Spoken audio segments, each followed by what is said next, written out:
अदालतों को ये भी चाहिए कि एक मुल्ज़म जो 3.5 साल से लंदन बैठा हुआ है 50 रुपए के एफिडेविट के ऊपर, उसका भी कोई अता पता कर ले। इमरान खान जमान पाक से कहीं नहीं भाग रहा। इमरान खान पाकिस्तान से बाहर नहीं जाएगा चाहे उसकी जान चली जाए। उसने पाकिस्तान के लोगों में रह रहे और पाकिस्तान के अवाम के साथ यहाँ बैठ के वो इलाज करवाते हैं। इन्होंने तो सेहत कार्ड भी बंद कर दिया क्योंकि इनकी कोई फिक्र ही नहीं है ना। आज तो मरियम नवाज ने शहबाज शरीफ से लाताल्लुकी का इजहार कर दिया।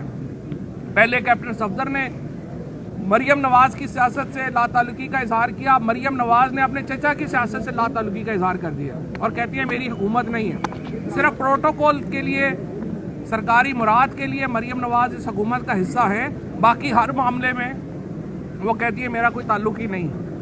ये एक ऐसी हुकूमत है जो एक बड़े नाजुक आशियाने के ऊपर बैठी हुई है।